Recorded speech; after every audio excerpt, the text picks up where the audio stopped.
Boy. Nothing. You woke?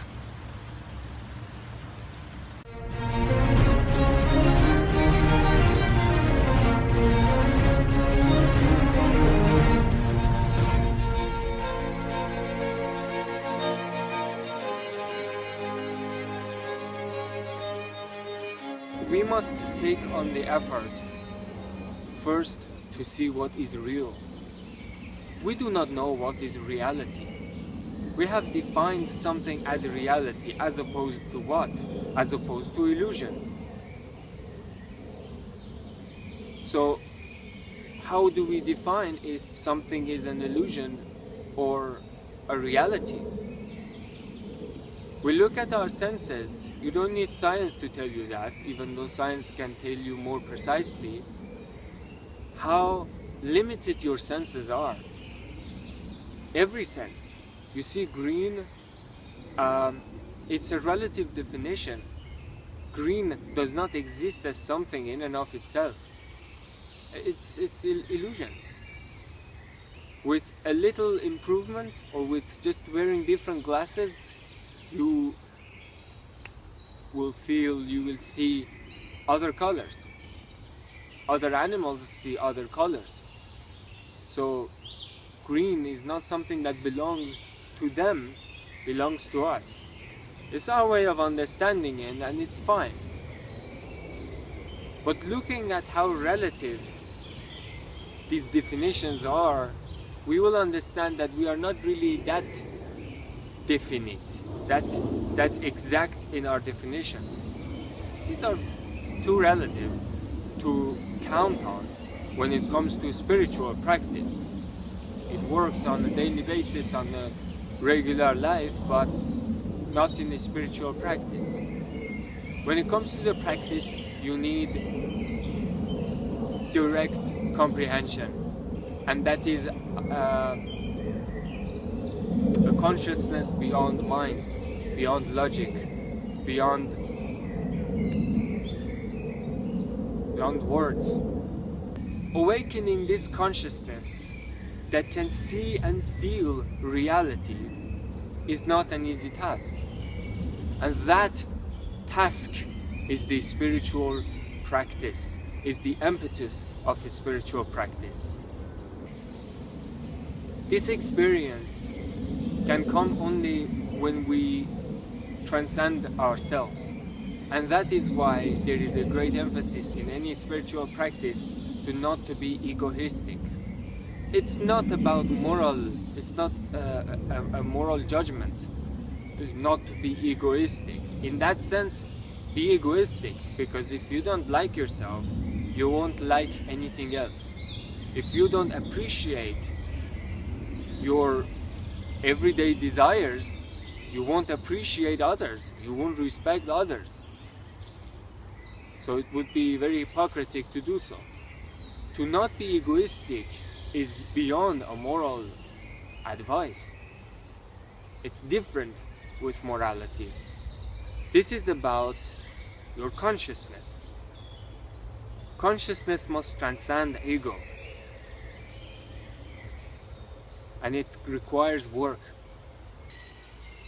A few days ago I wrote on Facebook that they say a magician is someone who does magic, but that's very misleading, because magic is whatever a magician does. And it's true.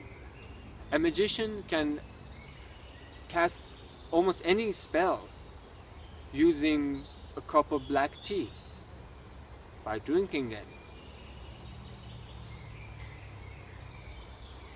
Any spell, whether it's about destruction, whether it's about gaining, whether it's about connection of consciousness, summoning even. That doesn't mean drinking black tea is going to be such a magical experience to everyone that just drinks it. So it's not about that cup of tea, it's not about those formulas. It's about the magician, it's about the person. And it's about the qualities that make you a magician, that can make you a magician. To master these qualities requires huge effort. And when one masters these qualities, he or she starts to realize. You will then master the quality of realization. It's a quality that nobody already has. I have never encountered anybody. It requires work. For me, it required a decade to start realizing things, really experience things. Instead of projecting my own preference on it, understanding both my projection of preference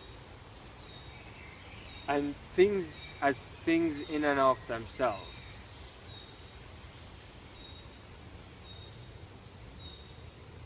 The quality of spanta, for example. This is a Sanskrit term. Coming to English, it turns to spontaneity. The quality of spanta is a feminine quality of openness towards other spirits, other people, events, and signs. The